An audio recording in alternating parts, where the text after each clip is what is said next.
Hey there. Pardon my nasally voice and unkempt look. Kind of fighting a little cold right now, but I wanted to be able to talk about some stuff that was on my mind that I think could be helpful for people that are struggling with how to find motivation when things feel uncomfortable, like when you're experiencing discomfort. So I was thinking about my journey with jujitsu, and I was thinking about if you take somebody that has never done it before and you explain that you're gonna go and be thrown in a room with people who are gonna try to choke you out and make your body contort in very uncomfortable positions, and you're gonna do the same thing to them before they do it to you, or hopefully before they do it to you, then that could be a major turnoff. Then that could be something that's gonna prevent people from attempting to maybe follow something that they have a little bit of passion towards. I was thinking, when I was younger and I would watch MMA stuff on TV,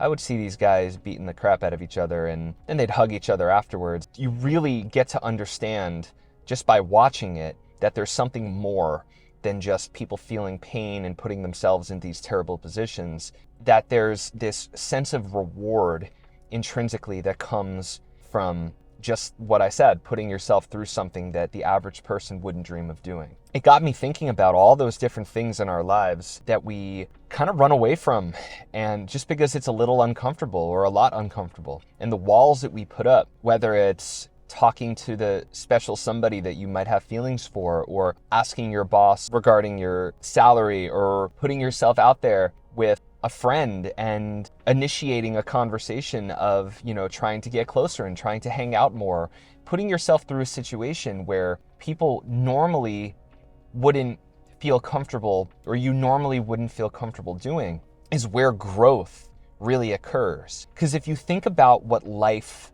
is like, to the best of our knowledge, we go to sleep, we wake up, and we're kind of in this same loop unless we change something.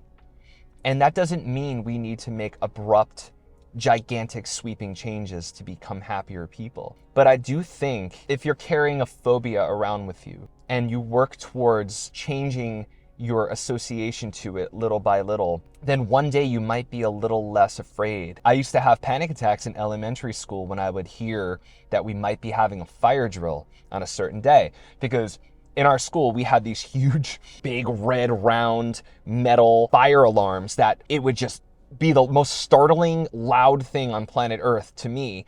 But everybody else seemed to it didn't bother them at all. So if our teacher would tell us, hey, we're having a fire drill today, everybody just be ready at some point, I would go into this panic mode internally, and to the point where I would sit in class with my fingers in my ears, nervous and sweating, waiting until it happened. And then when it actually happened, I would never be scared. It would never really startle me, but it was my association to the fear of that fire alarm that prevented me from paying attention in class and maybe connecting with people or getting a better grade on something because I was preoccupied with worrying about that. And if we carry that same kind of life from childhood through our adolescence and adulthood, and then as we move through this world, we just avoid the things that make us uncomfortable. And if you avoid the things that make you uncomfortable, it can help you in certain areas. You're not gonna go to a sketchy restaurant that has terrible reviews and order everything off the menu, because that would end badly, right? That would probably end tragically. It suits us to avoid to an extent, but when we avoid too much, we end up avoiding all discomfort,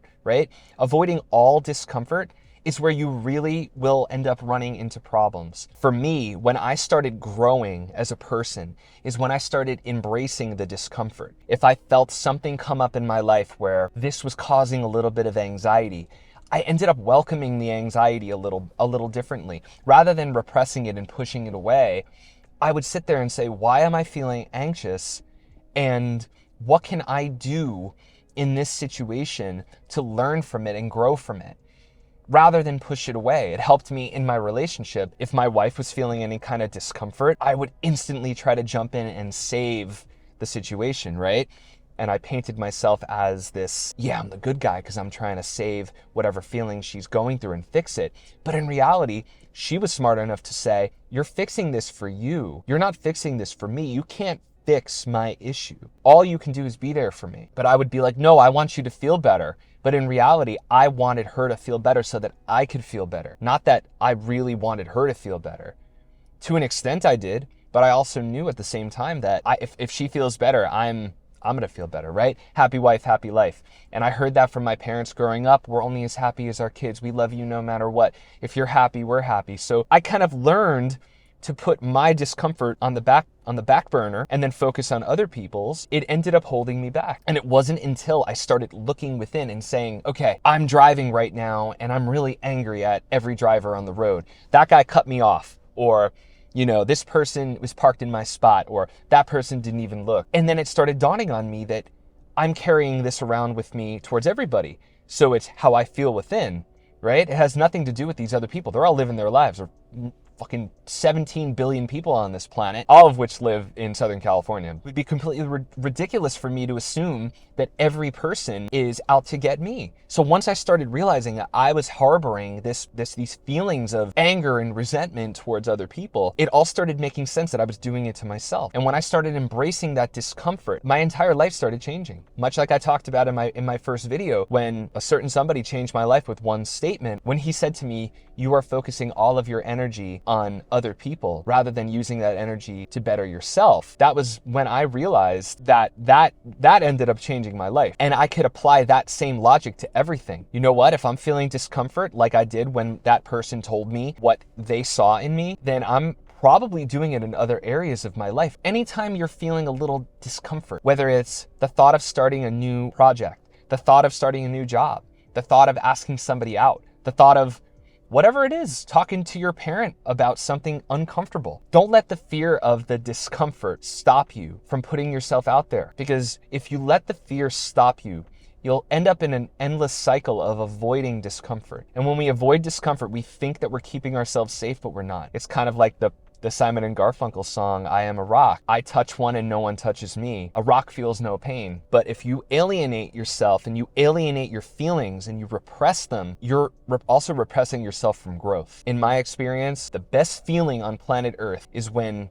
and I really believe the best feeling on planet Earth, I will say this to anybody who will listen to me, to everybody on the planet. The best feeling is overcoming something that you were previously really uncomfortable about and didn't think that you can do. Whatever it means to you, keep going, embrace the discomfort, because I promise you, your life will change. My wife used to say to me when we'd get into like a minor disagreement over something, I was repressing the feelings of discomfort. I didn't want her to feel uncomfortable at all, so I would just try to stop whatever it was in its tracks. She would end up saying to me, every single time, this could have been something so small. Instead, your fear ended up making it big. And I think that's what we do.